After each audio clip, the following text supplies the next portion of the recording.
में जो भी ये विधायक आए हैं वो न तो जनता को खुश कर पाए, न कोई विकास का काम कर पाए। मैं मंत्री काल से इस्तीफा दिया, जिस दिन मैंने दिया, ये नहरें जहाँ भी थी वहाँ आज यथार्थ पड़ी है, पानी घट रहा है, और कुछ जो माइनरें निकलनी थी और जो काम आगे बढ़ना था वो कोई काम आगे बढ़ नहीं पाया। हर विधायक ये कहता है कि हम सर्वे करा देंगे, चकबंदी करा देंगे, ये माइनर कर देंगे, कोई भी किसी तरह का कोई काम नहर को आगे वो नहीं बढ़ा पाए। ये नहर अपनी नहर नहीं थी, भैरव सिंह जी की कृपा से हमने इस नहर का मुंह मोड़ा और इस इलाके में नहर लेके आए, और बड़ी मुस्तैदी से हमने काम करना शुरू किया था, लेकिन वो हमारा समय था वो पूरा हो गया। उस दौरान हमारी धर्मपत्नी की डेथ होगी, उसमें मुझे इस्तीफा भी देना पड़ा। तो ये सारी की सारी व्यवस्थाएं जो आज हैं, आज क्या है, सब दिखावा है, माला दे दो, उसकी ये कर दो, उसकी ये कर दो। तो कोई लोगों में मतलब आज जनप्रतिनिधियों का वो न वो मान सम्मान रहा, न जनप्रतिनिधियों में खुद में विश्वास है, न जनता में विश्वास है। तो ये जिस तरह के, मैं कोई नाम नहीं लेना चाहता, मेरे बीच में जो आज तक जो विधायक आए हैं वो कोई कुछ भी नहीं कर पाए। मैं जब एमएलए बना उस समय इस इलाके में कुछ नहीं था, सिर्फ नूर बहादरा और बहादरा हिसार की दो ही सड़कें थी। मैंने एक विशेष अभियान के तहत जोशी जी के ज़माने, भैरव सिंह जी के ज़माने में या हमारे कांग्रेस राज के ज़माने में मैंने संकल्प लिया, और मैंने जिस दिन मंत्री पद से इस्तीफा दिया उस दिन कोई भी गांव सड़क से बगैर नहीं छोड़ा। मैं हर गांव में वाटर वर्क्स की योजना पहुंचाई, कोई वाटर वर्क्स नहीं था बादरा को छोड़ के, हर गांव में वाटर वर्क्स बनाया, हर गांव में सड़क दी। 10 गांव में बिजली हुआ करती थी, सब गांवों को विद्युतीकरण किया गया। 8-10 गिनती के हाई स्कूल हुआ करते थे, हर गांव में स्कूल की व्यवस्था की, और इस प्रकार से इस इलाके में एक भाईचारे के साथ राजनीति शुरू की, और जनता का भी अब बड़ा प्रेम रहा। आज भी लोगों की भावना है कि ज्ञान सिंह किसी तरह से हमारे साथ रहे। तो ये सारी की सारी, आज जो मैं व्यक्तिगत रूप से तो किसी के बारे में कुछ नहीं कहना चाहता, आज जो बुरी स्थिति है पिछले 15 साल में, 20 साल में रही, शायद इसी बुरी स्थिति कभी नहीं थी। बादरा का नाम था, बादरा का अपना एक इतिहास था, उसको सबको तोड़ मरोड़ के उस स्थिति में ला दिया कि आज कोई बादरा की कोई स्थिति नहीं है राजनीतिक नक्शे पर। वो आपके ऊपर एक आरोप भी लगता आ रहा है कि जो 14 बारानी गांव है उनको सिंचाई से वंचित रखा, मतलब उसमें आपका नाम आ रहा है, तो उसके ऊपर आप क्या कहना चाहेंगे? जहां तक वंचित रखने का प्रश्न है, एक काम एक दिन में पूरा, एक समय में पूरा नहीं हो सकता। हम बड़ी नहर लेके आए, माइनर से बड़ी नहरों को निकाला, लेकिन वो समय आगे नहीं मिलने की वजह से हमारी उस समय योजना थी, जो आज भी वो कागजों में आप निकाल सकते हैं, किराड़ा बड़ा के पास एक लिफ्ट बना करके उन गांवों को भी सिंचित करने की योजना थी, लेकिन वो समय के अभाव के से हमारा इस्तीफा देने के बाद वो जूं की जूं पड़ी है, कोई आगे नहीं बढ़ पाई।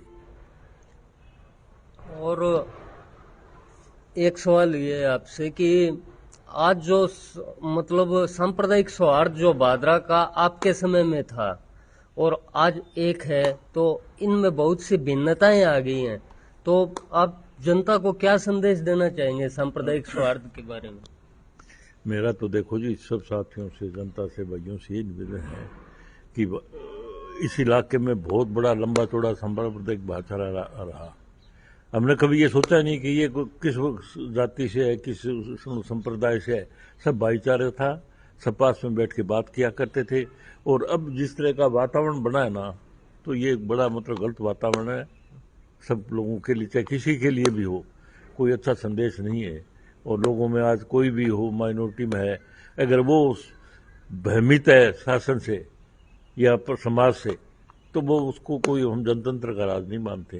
तो ये सारी सबसे बड़ी इन लोगों की राजनीतिक कुटता की वजह से या किस वजह से जो हो रहा है, मेरी राय में तो इस इलाके के लिए बहुत बड़ी मतलब शुरुआत है। और आप क्या इस बार मैदान में आएंगे? जहाँ तक ऐसा था कि मैं, वो परिस्थितियाँ बदल गई, घर की धर्मपत्नी की भी डेथ हो गई, प्रधान जी की भी डेथ हो गई, मेरे छोटे भाई हरि सिंह जी जो दफ्तर संभालते थे उनकी भी डेथ हो गई। उसके बाद में मेरा थोड़ा सा मन बन गया और छोड़ो अब अपने पंगे बने पड़े। मुझे उम्मीद थी कि शायद ये लोग कुछ कर पाएंगे, लेकिन अब मुझे इस बात का पछतावा हो रहा है कि जहाँ काम छोड़ के आए कुछ नहीं कर पाए, और जो जिस आदमी ने काम किया और उसको नष्ट हो रहा हो तो उस आदमी को थोड़ा दर्द भी होता है। तो इसलिए कि इस बार अगर जनता की भावना सही रही, हम जनता की तरफ से ही चुनाव लड़ेंगे, हम संपर्क करेंगे, लोगों से पूछेंगे। आज भी लोगों की भावना है कि इसी तरह से मंत्री जी आके ही इस काम को संभाल सकते हैं। तो ये जहाँ तक चुनाव लड़ने का सवाल है, मैं खुद तो नहीं, लेकिन हमारी धर्मपत्नी रेखा जी जो यहाँ ब्लॉक कांग्रेस कमेटी की पहले अध्यक्ष रही हैं, उनकी उम्मीदवारी में अगर जनता का समर्थन मिला, जनता ने भावना बनी, तो हम निश्चित रूप से चुनाव लड़ेंगे। तो दोस्तों, ये थे हमारे साथ में चौधरी ज्ञान सिंह जी कसवा उतरादाबाद से हैं।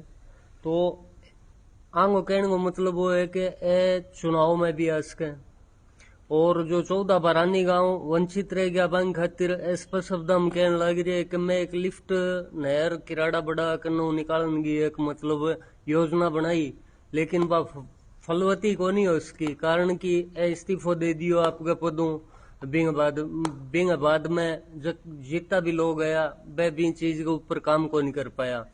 और आज को विकास करवायो कि मेरे टाइम में सिर्फ 8-10 स्कूल होया करता, जका मतलब बड़ा स्कूल में, लेकिन प्रत्येक गांव तक शिक्षा न पहुंचानो, प्रत्येक गांव तक सड़क पहुंचानी, प्रत्येक गांव तक बिजली पहुंचानी, प्रत्येक गांव तक पानी पहुंचानो। तो ये सारी बातें बताई है, और ये कह भी रहे हैं कि उसके रेखा जी मैदान में आवे तो अपन आगे उज्जवल भविष्य की शुभकामनाएं देवता। धन्यवाद।